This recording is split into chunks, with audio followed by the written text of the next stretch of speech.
9-yard line. 9 yards is the pickup there, and they'll have a 2nd and 1. Some runs are blocked so well, you almost forget that someone has to carry the ball to gain the yardage. The leverage by the offensive line to create space up front, really well done. Bortles to throw on 2nd down. And that is incomplete. Allen Robinson, the intended receiver. And it's 3rd and short. Now look at the starting unit, and here's to you, Mr. Robinson. Oh, I like that one. Allen Robinson, I love coming out of Penn State. Everyone kept telling me he's not fast enough. And I kept pointing to the film and saying yes, but he catches everything. He's definitely a threat. And they can't get the long. Now here's a timeout defensively. Defensive timeout called by the Jets. They'll have 2 remaining as we step aside here in this first quarter. And how about this one now? In their own territory, a gutsy call. They're going to go for this on 4th and a yard.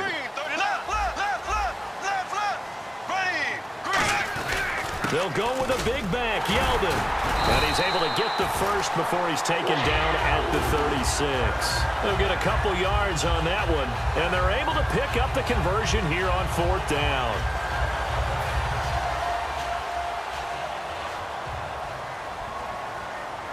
And some extras coming up on the line here, readying for the blitz.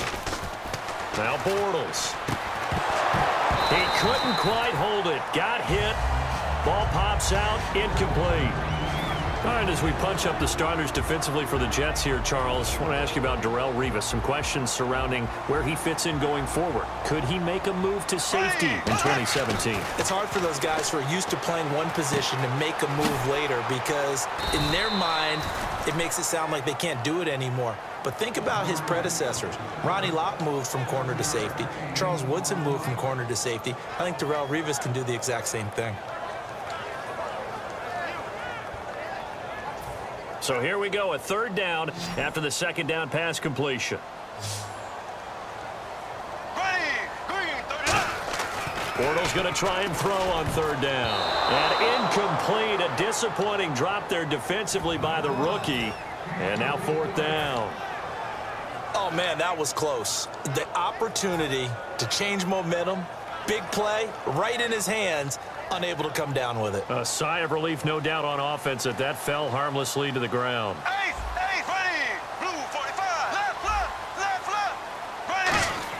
Here we go on 4th down with Bortles. And he's got it to Hearns. And he's got the first down yardage as he takes it down to the 49. I don't know if I agree with that. I guess they don't care if I agree with that. But, boy, you have to be surprised by that, right? I definitely was surprised that they decided to go for it in this situation. But they must have either felt like they either had a great play call on or they're trying to show extreme confidence. And he takes a shot on the release as this will be incomplete. The good signal callers would never go back in the huddle and play the blame game because they need those guys to protect him. But on that last one, his offensive line, they lost their leverage very quickly, and that's why they were able to get to him and hit him as he tried to throw the football and force an incompletion. Bortles again here on 2nd and 10. Caught out left side by Robinson. Look, the raw numbers of everything doesn't always tell the tale. Allen Robinson caught 80 passes in 2015, 73 in 2016. But the yardage was a big difference, about 500 yards off. Yards per catch way down. 1,400 last year in the season that just finished 883. It's interesting how that worked out. Explosive plays, always the goal of the NFL. Not enough of them for Allen Robinson in 2016. A really nice pickup of 14 yards, and it moves the sticks. And they're getting him involved early. You feel like they saw something on tape, or they just have a sense with him because he's had a good week of practice or something in that area that they want him involved. Just as you said, they want him to touch it either in the running game or the passing game, but they must like the matchups they're getting. Clock rolling as we hit the midway point of this first quarter. Here we go. Now a handoff here to his running back. And he takes it in. Touchdown, Jacksonville. Corey Grant, 25 yards. And the Jaguars drive right down the field and score on the opening drive. And his kick is good. And after the touchdown, here's Myers to boot it away.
They come up in an empty set. 4 wide receivers, 1 tight end.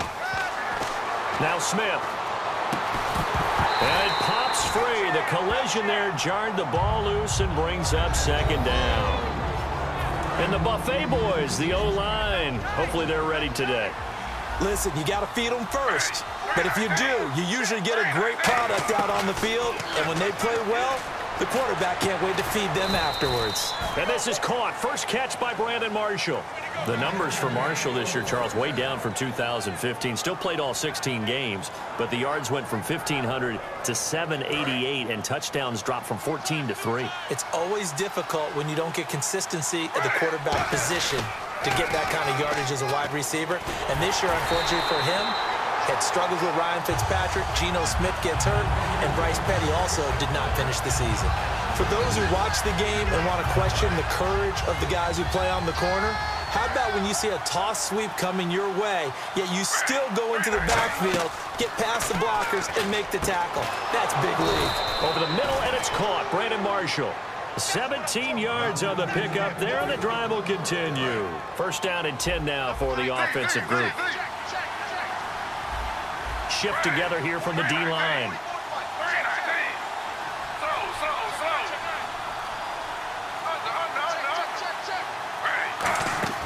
They go play action here on first down. Throwing over the middle, but it's incomplete. Eric Decker was the intended receiver. And the starters defensively for Jacksonville. And it's a Jags team that finished 3-13 last year. But on this side of the football, they've got a solid foundation, don't they? I thought that their defense kept them in a lot of games in 2016. And the ball's out. Forte loses it. And they have possession, and they have it at the 38-yard line. The Jags offense now gets set and heads back onto the field. And that last drive was very, very balanced, pretty methodical. You think they go that route again? I'm always of the school that until they stop me from doing something, I'm going to continue. And I think that that's exactly what they'll look to do. But the beauty is the balance that they've created sets up opportunities for big plays. Looks like a run, turn into a play action, and throw one deep.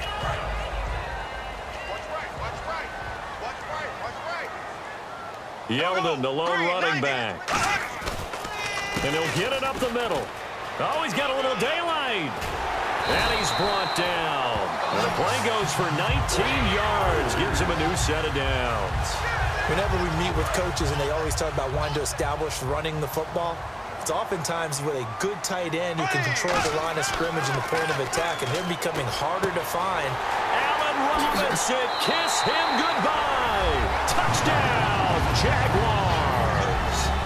Allen Robinson, 37 yards. And the Jaguars add on to their lead.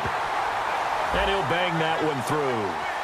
Alongside the former defensive back Charles Davis, I'm Brandon Gaudin. It's Jaguar football as we begin quarter number 2, as we'll see one following the score on the final play before break.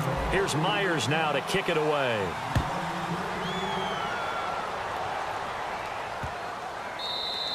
And this will be a touchback as that sails over the end line. Here's the Jet offense now. They head out to take over. And the turnover last time, that's sort of been symptomatic of their struggles here in this one. Big word. I like it, though, because you're exactly right. You like that, don't you? All game long, they've struggled moving the ball, turning it over on the last possession. Is that word again, symptomatic? Yeah. I like that. Your analysis, symptomatic of the success of this broadcast. What I like is that you gave me the word, and I just kept using it. With the struggles we're seeing up front for the offense today, they've got to think about changing up their play calling. Some screens, some draws, some quick-hitting plays in order to try and supplement the run game. You don't totally abandon it, but you try and give it a little bit of help. And he'll get to the 29-yard line, brought down there. And, oh, not good here. Their field general is still down, and that would not bode well for this offense if he's unable to continue. Now it's the backup Fitzpatrick. Dancing to his left. He may try and run for this. And he will have a first down here at about the 40. They pick up 12 on the play there, and they move the chains. Now that definitely hurts because the mindset is getting a 3-and-out there, and they don't get it done. They give up the scramble and a pickup for a first down. And that's complete to the right side. It's Marshall. Just a yard on the catch there. It'll be 2nd and 9. When you see zone defense and you know you've got a drag route on as your primary call, you've got to be really careful as a passer about how far you let your guy go because he might wander into some tough coverage.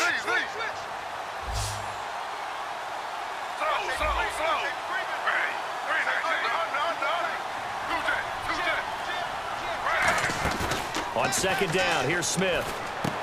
Caught, Safarian Jenkins, right side. And out of bounds on the other side of midfield across the 45. That coach is always harp on the quarterback reading the defense and getting it to the open man. That's good recognition there. And how about what he did after the catch? Yeah, hit your tight end, let him get some rack. Yeah, when he gets moving, not many guys want to come over and put a hit on him, do they? That one good for 10 yards. And it'll be 2nd and very short. Well, he did a nice job keeping his eyes downfield, waiting for someone to get open. But once the pressure forced his eyes down to see the rush, it was time to make a break for it. It's a 7-yard gain there, and it's good enough to move the chains. Partner, it's a lot of fun watching the NFL now, isn't it? Because when the big fella runs routes, it used to be when we were kids, he'd run about 3 different routes, and that was it. Now he can run anything and catch the balls we just saw there. And those first downs do add up. The offense keeps the ball moving downfield and keeps their defense on the bench, giving them a chance to rest. Now a play fake here on 1st down. That is caught at the 7-yard line. And he's in. Touchdown, Jets. Austin Safarian Jenkins, a 5-yard touchdown. And the Jets are able to make this a close game again. Folk now set to boot it after his guys put 6 on the board. This will be fielded on the back line of the end zone. And from back there, a wise move. He'll just sit on this one, and it'll come out to the 25. And out now comes Jacksonville as they get ready to go. And they'll just simply be looking to build off the confidence of the last time out where they scored a touchdown. And confidence is powerful, isn't it? When you've scored once, you feel like you can go back out there and get it done again. Doesn't matter what the defense throws at them. They feel like they're in a groove right now, and they want to get out there and show it. Yeah, hoping to stay in that groove here this go-around. All right, different topic here. 2018, the Super Bowl, traveling north, far north to Minneapolis. Early predictions for that one. Who you got? Well, you know, everyone's still waiting in the NFL for a home team to play in its home stadium, right? So could the Vikings be that team? I'll start in the NFC, and I'm going to say no. I think Seattle.